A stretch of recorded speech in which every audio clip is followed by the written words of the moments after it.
family. I'm sorry. Do you think we know each other?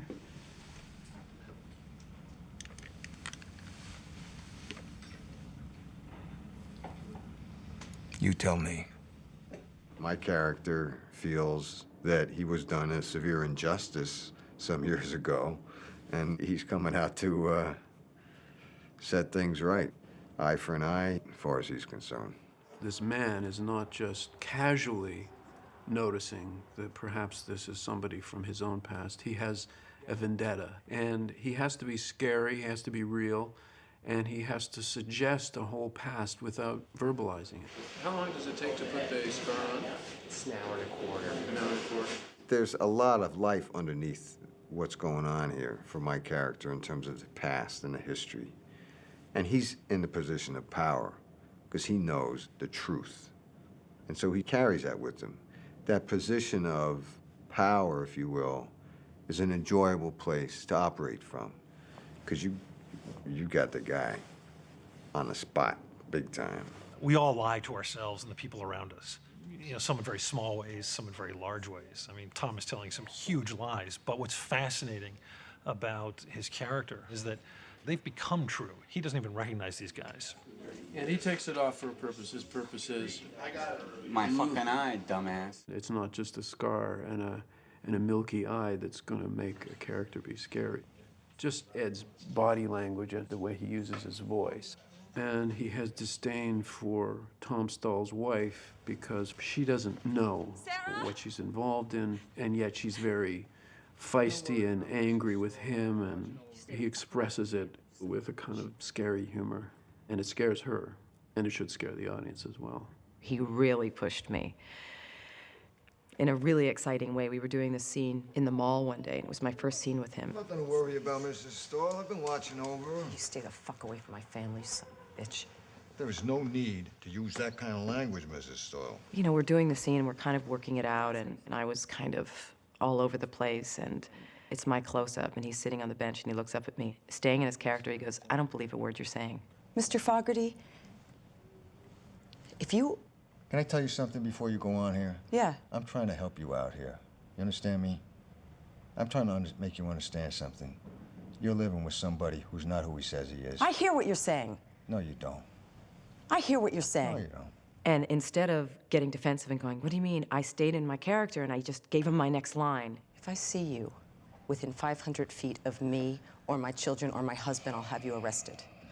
Can I possibly make myself any clearer than that? No, Mrs. Stahl. You... Good, good, good. Hey, Mrs. Stahl. Don't forget your shoes. So he was kind of directing me within the scene, and the scene became something really dynamic because he wasn't afraid to call me out on something. And, you know, I thanked him so much for showing up for me. Action!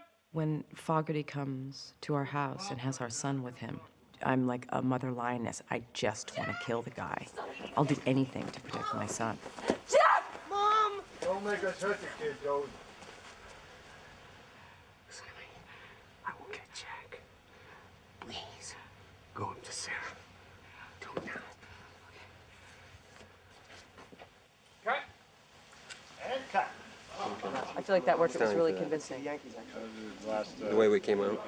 No. When you told me to leave. Get tickets. And you got great seats.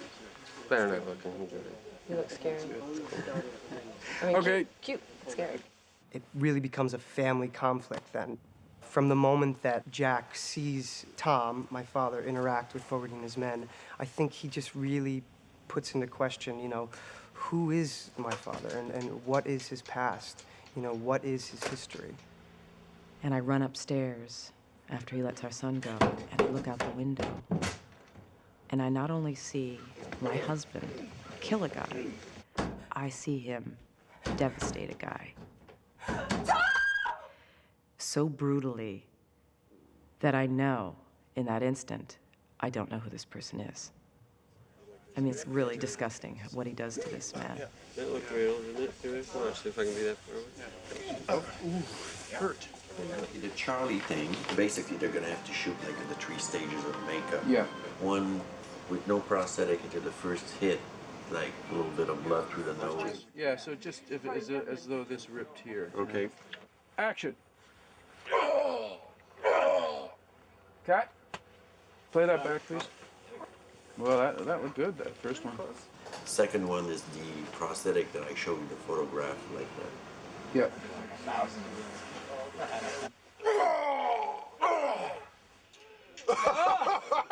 And then the third one is the really crushed one with the green nose. Yep. I have the prosthetic makeup's done, and I have the green face with the mashed up nose in the middle.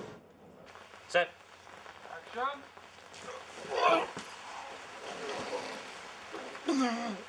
The green screen head will be shot in front of a green screen backing. To make it simple, because the best way is always to keep it simple, is with a syringe, with pressure in the syringe, we're blowing that through a blood system in the back, which goes to 4 selected holes that Stefan had chosen where the blood will spray out from, as if the bone in his nose had broken right up through to his skull. On a David Cronenberg movie, you know, it's not going to be just any other movie. It's what we call cinéma d'auteur, you know, and he's definitely an auteur. He has to take a step towards the car door as though I know David makes his films his way and that he's autonomous to a certain extent. It really makes a difference when you're working with somebody who's calling his own shots, who's responsible for the final cut, et cetera, you know. Action! You won't need your toothbrush. We'll take care of it. Not that you can't come up with stuff, not that he doesn't listen to new ideas, no, not that he's not a collaborator, but ultimately it's his film and everybody understands that. It doesn't matter if I agree or not with his take on it. I know he's got a point of view about it. And if David hadn't been directing the movie and they asked me to be in it, I probably would have said no. The difficulty in this film was trying to get things that I liked, that I felt were suited for the character, but at the same time, that I could get multiples of. It's really hard because you can't just pick something because you think that artistically it's right. You have to pick it because you can get 6 of everything, which you generally get if there's shooting. We shoot him 6 times tomorrow, which is these 6 right here. And this is Ed you're talking This is about? Ed Harris, yeah. It's Fogarty. And hopefully all of this stuff will be enough to shoot the poor man 12 times. And then Frank, on Tuesday, gets shot twice, I think. And then over here is Charlie. Charlie gets whacked in the nose like this, apparently, and spews large quantities of blood out of his mouth. So Denise is getting 2 or 3 more of these, because it's a lovely blood color. So he dies, he dies, he dies, he dies. Everybody dies on between tomorrow and Tuesday. I'm kind of glad you killed those guys. You don't want 17. I had to drive all the way up from Philly with those 2 guys. I can imagine. So you don't mind? Well, 3 against 1, you did pretty good. You got 2 of them. You shoot better since you lost that eye. You should thank me. Yeah, probably. Vigo and Ed actually worked out a backstory, which was something that was never necessary for anyone else to know, but they knew what their history was. And it had to do with when Joey came to Fogarty's house and his wife was upstairs and, you know, and there was violence and then she came downstairs. You know, they had it all worked out in great detail. Hey, this is an empty gun, guys. Thank you. Okay? Where do they go? It's full of emptiness.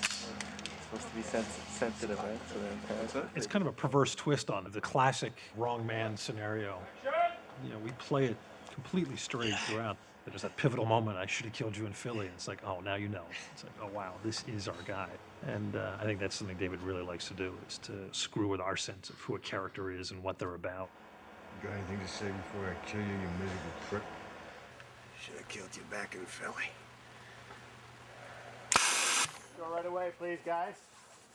Right away. Working with such a talented cast for my first feature film, Gun is hot, folks. I really tried to just soak it up and watch them. I've come down to the set a few times when I wasn't working just so I could watch some of their takes and study their craft. In doing so, I'm also constantly pinching myself because I'm standing across, the set from Ed Harris. Is everyone ready? Cameras ready? Good. Gary, go hot. 3, 2, 1, fire! How'd it feel, Ashton? That's awfully good. Is there any value to that? I got a story. to tell some people. Thank you all for welcoming me and being so nice. I appreciate it very much. Have a great rest of the shoot.